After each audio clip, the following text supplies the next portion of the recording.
আইন শৃঙ্খলা পরিস্থিতি প্রতিদিন অবনতিশীল হচ্ছে দাবি রিজভির। ভোট দিতে গেলে মানুষকে নিরাপত্তা দিতে হবে।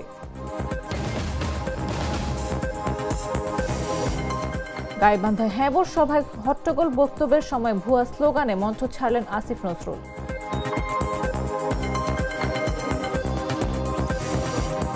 সীতাকুণ্ডে মাইকে ঘোষণা দিয়ে র্যাবের উপর হামলার ঘটনায় কর্মকর্তা নিহত, আহত আরও ৩ জন।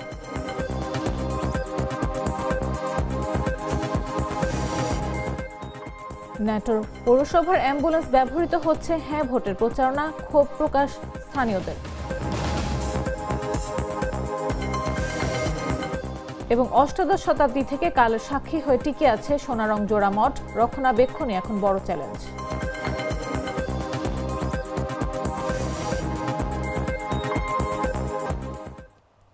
দেশজুড়ে সংবাদে সবাইকে আমন্ত্রণ। সাথে আছে আমি নাফিস আব্দুল্লাহ। লাল সরিষার দানা থেকে তৈরি হয় প্রাণ সরিষার তেল, আসল ঝাঁঝে আসল স্বাদে। আইন শৃঙ্খলা পরিস্থিতি প্রতিদিন অবনতিশীল হচ্ছে বলে মন্তব্য করেছেন বিএনপির সিনিয়র যুগ্ম মহাসচিব রুহুল কবির রিজভী। মঙ্গলবার দুপুরে শরীয়তপুরের জাজিরায় শহীদ প্রেসিডেন্ট জিয়াউর রহমানের জন্মবার্ষিকী উপলক্ষে আয়োজিত ফ্রি মেডিকেল ক্যাম্পের উদ্বোধনকালে তিনি একথা বলেন। এ সময় আরও উপস্থিত ছিলেন বিএনপি কেন্দ্রীয় কমিটির স্বাস্থ্য বিষয়ক সম্পাদক ডক্টর রফিকুল ইসলাম, জেলা বিএনপির সাংগঠনিক সম্পাদক সাইদ আহমেদ আসলাম ও অন্যান্যরা। রিজভী বলেন, নির্বাচন কমিশনের এমনভাবে দায়িত্ব পালন করা উচিত যেখানে তার নিরপেক্ষতা নিয়ে প্রশ্ন না ওঠে। কিন্তু আজ নানা কারণে, নানা বিষয়ে নির্বাচন কমিশনের নানা আচরণে কিছু প্রশ্ন উঠছে। মানুষ বিগত 15 থেকে 16 বছর ভোট দিতে পারেনি। তারা চায় এখন নির্ভয়ে কেন্দ্রে গিয়ে ভোট দিতে। এই নিশ্চয়তা অন্তর্বর্তীকালীন সরকারকেই দিতে হবে। আইন শৃঙ্খলার পরিস্থিতি যে খুব ভালো হয়েছে তা নয়, বরং প্রতিদিনই অবনতিশীল হচ্ছে। এখন আমাদের মূল কাজ আর 20 দিন পরে অবাধ সুষ্ঠু নির্বাচন, নির্বাচিত পদ, এটা নিশ্চিত করাই সরকারের দায়িত্ব, নির্বাচন কমিশনের দায়িত্ব। নির্বাচন কমিশন এমনভাবেই দায়িত্ব পালন করা উচিত যেখানে তার নিরপেক্ষতা নিয়ে কোনো প্রশ্ন না উঠে। কিন্তু আজকে নানা কারণে, নানা বিষয়ে, নির্বাচন কমিশনের নানা আচরণে কিছু কিছু তো প্রশ্ন উঠছে। মানুষ 16-17 বছর ভোট কেন্দ্রে ভোট দিতে পারেনি, ভোট আগেই নিয়ে নিয়েছে মাফিয়া দলের কেউ। গাইবান্ধায় হ্যাঁ ভোট কার্যক্রম উদ্বোধন ও ভোটার সচেতনতা বৃদ্ধির লক্ষ্যে আয়োজিত মতবিনিময় সভায় হট্টগোলের ঘটনা ঘটেছে। সভায় প্রধান অতিথি আইন উপদেষ্টা ডক্টর আসিফ নজরুলের বক্তব্য চলাকালে ভুয়া ভুয়া বলে স্লোগান দেন বৈষম্য বিরোধী ছাত্র আন্দোলনের নেতারা। সোমবার বিকেলে গাইবান্ধা ইনডোর স্টেডিয়ামে জেলা প্রশাসনের আয়োজনে এই মতবিনিময় সভা অনুষ্ঠিত হয়। সভায় প্রধান অতিথির বক্তব্য দিচ্ছিলেন আইন ও বিচার বিভাগীয় মন্ত্রণালয়ের উপদেষ্টা ডক্টর আসিফ নজরুল। বক্তব্যের এক পর্যায়ে তিনি শহীদ হাদির হত্যাকারীদের বিচার প্রসঙ্গে বলেন, হাদি হত্যার বিচারের দাবিতে যে কণ্ঠ উচ্চারিত হয়েছে তা জাগ্রত রাখতে হবে। ত্রুটিপূর্ণ চার্জশিটের বিষয়ে আদালত তার কাজ করেছেন। মন্ত্রণালয় থেকেও দ্রুত বিচার কার্য নিশ্চিত করতে প্রয়োজনীয় পদক্ষেপ নেওয়া হচ্ছে। চাপিয়ে দেওয়ার জন্য বাংলাদেশের ছাত্র জনতা তরুণদেরকে যখন ইচ্ছে হত্যা করতো, আয়না করে বন্দি করে রাখতো, গুম করে রাখতো, মিথ্যা মামলা, অত্যাচার।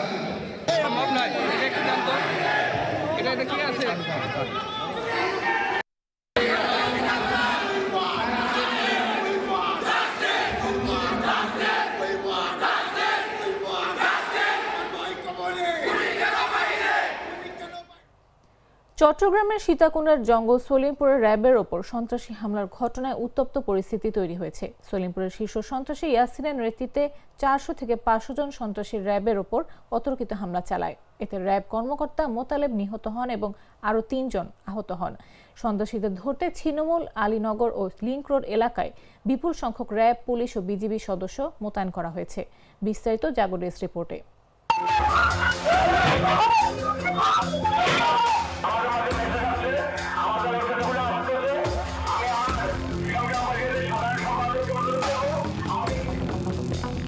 জানুয়ারি বিকেল 4টা চট্টগ্রামের সীতাকুণ্ডের গহীন পাহাড়ি এলাকা জঙ্গল সলিমপুরে অস্ত্রধারী সন্ত্রাসীকে গ্রেফতার অভিযানে যায় র্যাবের পতেঙ্গা ব্যাটালিয়নের একটি দল। এ সময় তাদের উপর অতর্কিত হামলা চালায় একটি সন্ত্রাসী দল। মসজিদের মাইকে ঘোষণা দিয়ে 400 থেকে 500 জন সন্ত্রাসী হামলা করে র্যাবের ওপর। এই সময় তারা র্যাব সদস্যদের মারধর করে, ব্যাপক নির্যাতন চালায়। তারা র্যাবের একজন সোর্স সহ 3 জনকে আলীনগরের পাহাড়ে তুলে নিয়ে যায়। এক পর্যায়ে থানা পুলিশ গিয়ে তাদেরকে উদ্ধার করে।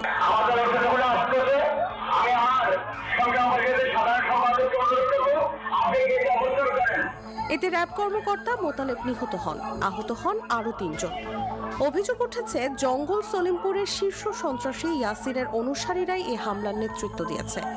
তালিকায় নাম রয়েছে কালা ইয়াসিন, নুরুল হক ভান্ডারী, ওমর ফারুক ও মোহাম্মদ গাজী ফারুকের। স্থানীয়রা জানান, বছরের পর বছর ইয়াসিন আলী নগরের অঘোষিত রাজা হিসেবে রাজত্ব করে আসছিলেন।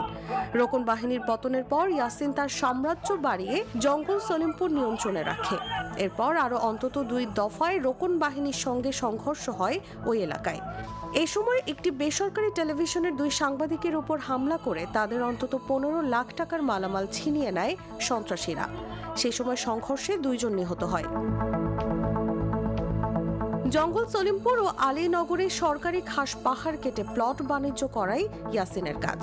এছাড়া পানি, বিদ্যুৎ, পরিবহন, দোকানপাট থেকে মাসে কয়েক কোটি টাকার চাঁদাবাজি করেন ইয়াসিন। বর্তমানে সন্ত্রাসীদের ধরতে ছিন্নমূল, আলীনগর ও লিংক রোড এলাকায় বিপুল সংখ্যক র্যাব, পুলিশ ও বিজিবি সদস্য মোতায়েন করা হয়েছে। এছাড়াও জঙ্গল সলিমপুরের ভেতরে সাঁড়াশি অভিযান চালাচ্ছে আইন শৃঙ্খলা বাহিনী। নিউজ ডেস্ক, জাগো নিউজ। নাটোর পৌরসভার প্রায় 4.5 কোটি টাকা মূল্যের অত্যাধুনিক লাইফ সাপোর্ট আইসিইউ অ্যাম্বুলেন্স এখন ব্যবহৃত হচ্ছে আসন্ন গণভোটের প্রচারণায়। জীবন রক্ষাকারী এই বিশেষায়িত অ্যাম্বুলেন্সটিকে ভোটের গাড়িতে রূপান্তর করার ঘটনায় স্থানীয় পৌরবাসী ও সচেতন মহলে তীব্র ক্ষোভ ও অসন্তোষ সৃষ্টি হয়েছে। সরেজমিনে দেখা যায়, অত্যাধুনিক এই অ্যাম্বুলেন্সটির গায়ে নির্বাচনী স্টিকার সাঁটানো হয়েছে, উপরে স্থাপন করা হয়েছে সাউন্ড সিস্টেম। শহরের বিভিন্ন অলিগলিতে এটি এখন গণভোট প্রচারণা করে বেড়াচ্ছে। অথচ গত 2 বছর ধরে দক্ষ জনবল ও অতিরিক্ত ভাড়ার অজুহাতে এটি সাধারণ মানুষের কোনো কাজেই আসেনি। পৌরসভা জানায়, 2022 সালের শুরুর দিকে ভারত সরকার বন্ধুত্বের নিদর্শন হিসেবে নাটোর পৌরসভা, নাটোর আধুনিক সদর হাসপাতাল ও সিংড়া উপজেলা স্বাস্থ্য কমপ্লেক্সে একটি করে মোট 3টি অত্যাধুনিক আইসিইউ অ্যাম্বুলেন্স উপহার দেয়। ওই বছরের 16 ফেব্রুয়ারি নাটোর পৌরসভা প্রাঙ্গণে এক আড়ম্বরপূর্ণ অনুষ্ঠানে ভারতীয় সহকারী হাই কমিশনার সঞ্জীব কুমার ভাটি নাটোর পৌর মেয়রের কাছে অ্যাম্বুলেন্সের চাবি হস্তান্তর করেন।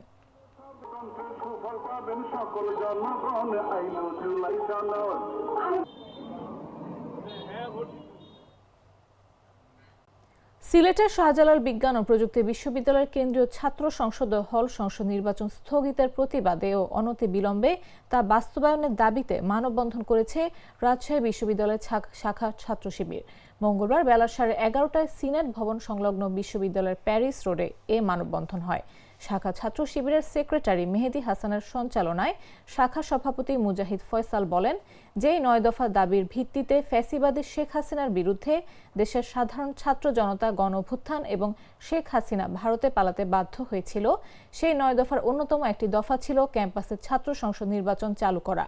বিপ্লব পরবর্তী সময়ে যখন ক্যাম্পাসগুলোতে ছাত্র সংসদ নির্বাচন আয়োজন করা হলো, তখন প্রত্যেকটি ক্যাম্পাসের ছাত্রদল এবং বিএনপি একের পর এক ছাত্র সংসদ নির্বাচন বানচালের ষড়যন্ত্রে লিপ্ত হয়েছে। ছাত্র শিবিরের কেন্দ্রীয় কার্যকরী পরিষদের সদস্য ও রাকসুর জাহিদ বলেন, রাকসুর ভিপি মোস্তাফুর রহমান জাহিদ বলেন, শাকসু নির্বাচন হাইকোর্টকে ব্যবহার করে স্থগিত করার মাধ্যমে সারা দেশে প্রমাণ করে দিয়েছে তারা আবার নব্য ফ্যাসিস্ট হয়ে উঠতে চায়। আপনারা এই নির্বাচনগুলো পেছানোর জন্য প্রথম থেকেই লেগেছিলেন। দেশের ছাত্র সমাজ বুঝে গিয়েছে এই নির্বাচনগুলো কারা পেছাতে চায়। আপনাদের ছাত্রনেতা আসার পরও জকসু নির্বাচনের মাধ্যমে ছাত্ররা প্রমাণ করে দিয়েছে আর কোনো ফ্যাসিস্ট নেতার অবস্থান এ দেশে হবে না। শাহজালাল বিজ্ঞান ও প্রযুক্তি বিশ্ববিদ্যালয়ের ছাত্র সংসদ নির্বাচন অর্থাৎ শাকসু এটাকে স্থগিত করা হয়েছে এবং এই ছাত্র সংসদ নির্বাচন স্থগিতের প্রতিবাদে এবং আদালতকে ব্যবহার করে ফেসিবাদী আচরণের প্রতিবাদে বাংলাদেশ ইসলামী ছাত্র শিবির রাজশাহী বিশ্ববিদ্যালয় শাখা আজকে মানববন্ধন কর্মসূচি রেখেছে। আমরা গতকাল রাতেও রাজশাহী বিশ্ববিদ্যালয় কেন্দ্রীয় ছাত্র সংসদের পক্ষ থেকে মানববন্ধন কর্মসূচি বিক্ষোভ মিছিল রেখেছিলাম। আমরা সারা দেশ থেকে এর প্রতিবাদ জানাতে চাই। বিশেষ করে আমরা ছাত্র শিবির সংগঠন সবসময় চেয়েছি শিক্ষার্থীদের অধিকার রক্ষা করার জন্য কাজ করতে। ছাত্র দলের কেন্দ্রীয় সংসদ নেতৃবৃন্দর উপস্থিতিতে 3 দিন ধরে নির্বাচন কমিশনের সামনে মব তৈরি করে এবং যেভাবে শেখ হাসিনা কোর্টকে ইউজ করে সেই কায়দায় কোর্টকে ইউজ করে নির্বাচনের যে স্থগিতাদেশ করা হলো, এর মধ্য দিয়ে মূলত শাকসুর ছাত্রদের ভোটাধিকার এটি অধিকারকে ক্ষুণ্ণ করা হয়েছে বলে আমরা মনে। আমি তো মশলা বদলে ফেলেছি, এবার আপনিও বদলে ফেলুন। একবার প্রাণ গুঁড়া মশলা ব্যবহার করেই দেখুন। 2018 সালের ত্রয়োদশ জাতীয় সংসদ নির্বাচনের রাতে ঘটে এক নারকীয় ঘটনা। ধানের শীষ মার্কায় ভোট দেওয়ার অপরাধে এক নারী দলবদ্ধ ধর্ষণের শিকার হন সুবর্ণচরের চরজুবলি ইউনিয়নে। 7 বছর পেরিয়ে গেলেও ক্ষত এখনো মেরে চলেছে তার জীবন। এখন তিনি চান তারেক রহমানের সঙ্গে সাক্ষাৎ করে অন্তত কিছু মানসিক সান্ত্বনা পাওয়া যাক। বিস্তারিত জাগো ডেস্ক রিপোর্টে। সুবর্ণচরের চরজুবলি ইউনিয়নের মধ্যবাগা গ্রাম। 2018 সালে 3 ডিসেম্বর ভোট কেন্দ্রে থাকা আওয়ামী লীগ নেতাদের পছন্দের বাইরে গিয়ে ধানের শীষ প্রতীকে ভোট দেন ওই নারী। সেই রাতে বাড়িতে প্রবেশ করে 4 সন্তানের সামনে তাকে মারধর করা হয় এবং দলবদ্ধ ধর্ষণ করা হয়। মামলা দায়ের হয়। দীর্ঘ বিচার প্রক্রিয়ার পর 2024 সালের 5 ফেব্রুয়ারি নোয়াখালী নারী ও শিশু নির্যাতন দমন ট্রাইব্যুনাল 2-এর বিচারক ফাতেমা ফেরদৌস 10 আসামিকে মৃত্যুদণ্ড ও 6 জনকে যাবজ্জীবন কারাদণ্ড দেন। তবে রায় এখনো কার্যকর হয়নি। এখন তারেক রহমানের সঙ্গে দেখা করে মনের চাপ কমাতে চান সেই নারী। ওদিন আমি যাই কেন্দ্রত গেছি যে আমি ধানে একটা ভোট দিছি। আমাকে ওখানে রুলামিন মেম্বার সরকার রুলামিন মেম্বারের আসামিরা ওই কেন্দ্রতে আমাকে ধমক দিছে, হুমকি ওখানেও দিছে। আমি বলছি আল্লাহ যা করে করবো, কিন্তু আমি ধানে ভোট দিব। আমাকে নৌকা দেখাই দিছে, বারবার নৌকা দেখাই দিছে, নৌকাত ভোট দেখ নইলে অবস্থা ভালো হইতো না। আমি কে যা করে আল্লাহ করবি, আমি ধানে ভোট দিই। ক্ষতিগ্রস্ত পরিবারও সামাজিক ও অর্থনৈতিক চাপে। স্বামী অসুস্থ, বড় ছেলে অটোরিকশা চালিয়ে সংসার চালাচ্ছেন, তবু অপবাদ ও হুমকির শিকার হতে হয়। রাস্তায় কুরুচিপূর্ণ মন্তব্য শুনতে হয় তাদের। দোকানে যায়, হারে যায়, ওই ফারুল আক্তার দর্শনের স্বামী ওজনে মানে দর্শনের বাড়ি আর এবং দর্শকারী আমাকে সবসময় দোয়ানে হানে বাজারে অনেক ধরনের মানে আলোচনা করতেছে। আর আমার বাড়ির নাম রাখছে দর্শনের বাড়ি। মানুষে আমরা রাস্তা ঘাটা যাইলে অনেক মানুষে অনেক কথাবার্তা বলে, অনেক জায়গায় যাইতে পারি না, অনেক জন অনেক কথা বলে। আমাদের কারো কাছে যাই আমরা একার কথা কইতে পারি না। স্থানীয় নেতারা বলেন, বিএনপির চেয়ারম্যান ও বিভিন্ন পর্যায়ের নেতারা নিয়মিত খোঁজ খবর নিয়েছেন। শিকার নারীর আকাঙ্ক্ষা মামলার আসামিদের দ্রুত ফাঁসি ও ত্রয়োদশ নির্বাচনের আগে তারেক রহমানের সঙ্গে সাক্ষাৎ। 2 বার করে ঢাকা গেছিলাম বেগম খালেদা জিয়ার সাথে দেখা করবার লাগে, কিন্তু আমি ভাগ্য জোটে না, আমি দেখা করতে পারি না। সব সাংবাদিক ভাইকে কইছি আমি একটু দেখা করব। তা আল্লাহ যদি এখন তারেক ভাইরে আমার একটু দেখা, যদি সাংবাদিক ভাইকেও একটু রহমত আমার একটু দেখা করে। আমার বাড়িতে আইবে আশা দিছে, আল্লাহ যদি বাসা তারেক জিয়ার আশাটা যেন আমার আশাটা পূরণ করে দেয়। 7 বছর পেরিয়ে গেলেও ক্ষত সামাজিক কলঙ্ক এখনো জীবনের সঙ্গে আছে। সুবর্ণচরের চরজুবলি ইউনিয়নের নারী ভোটাররা আশা করছেন ন্যায় বিচার ও সামাজিক মর্যাদা ফিরুক। নিউজ ডেস্ক, জাগো নিউজ। গ্লিটারের টুইন লেমন ও অ্যান্টিব্যাকটেরিয়াল ফর্মুলা বাসনকে চকচকে জীবাণুমুক্ত করে আমাদের দেয় গ্লিটার গ্যারান্টি। ইতিহাসের বহু সঞ্চয় আজও টিকে আছে প্রাচীন বিক্রমপুর তথা মুন্সিগঞ্জে। ফলে যুগ যুগ ধরে কালের সাক্ষী হয়ে মাথা উঁচু করে দাঁড়িয়ে আছে অষ্টাদশ শতাব্দীতে নির্মিত প্রাচীন প্রত্নতাত্ত্বিক নিদর্শন সোনারং জোড়া মঠ। ইতিহাসের পাতায় জোড়া মঠ নামে পরিচিত হলেও এটি মূলত জোড়া মন্দির। বিস্তারিত জাগো ডেস্ক রিপোর্টে।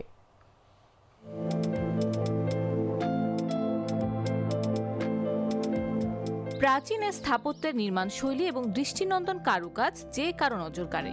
এ কারণে সাপ্তাহিক ছুটির দিন কিংবা বিশেষ দিনগুলোতে মঠ দেখতে দেশ বিদেশ থেকে ছুটে আসে সাধারণ দর্শনার্থী সহ নানা বয়সী পর্যটকরা।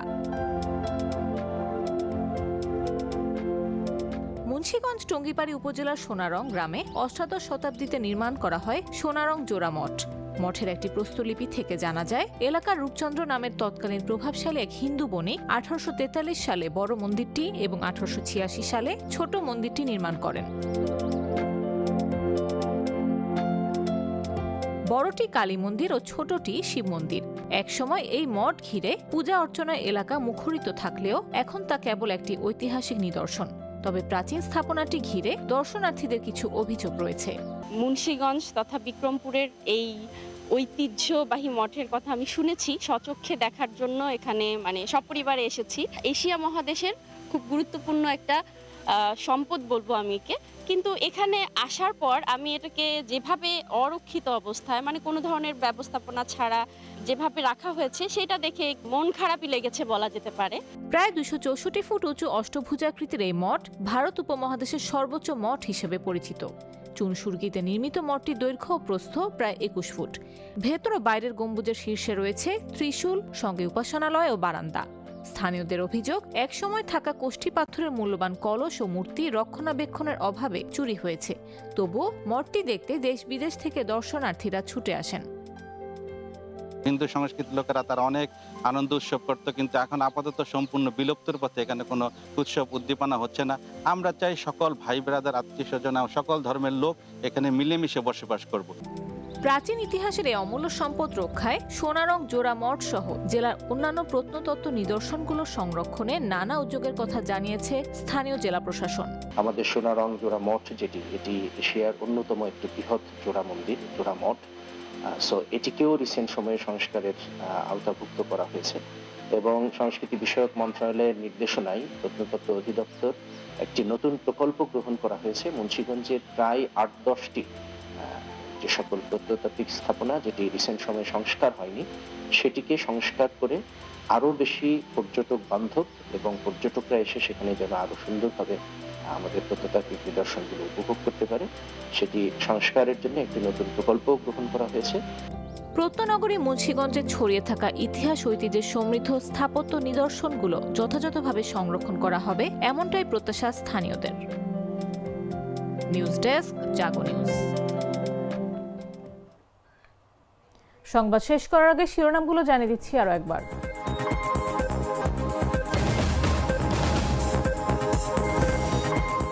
আইন শৃঙ্খলা পরিস্থিতি প্রতিদিন অবনতিশীল হচ্ছে দাবি রিজভির। ভোট দিতে গেলে মানুষকে নিরাপত্তা দিতে হবে।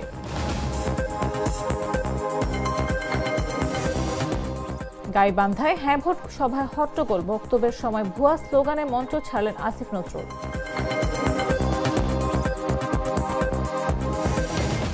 সীতাকুণ্ডে মাইকে ঘোষণা দিয়ে র্যাবের উপর হামলার ঘটনায় কর্মকর্তা নিহত, আহত আরও 3 জন।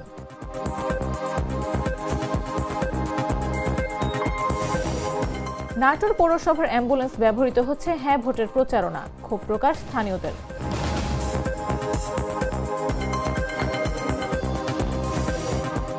এবং অষ্টাদশ শতাব্দী থেকে কালের সাক্ষী হয়ে টিকে আছে সোনারং জোড়া মঠ, রক্ষণাবেক্ষণই এখন বড় চ্যালেঞ্জ।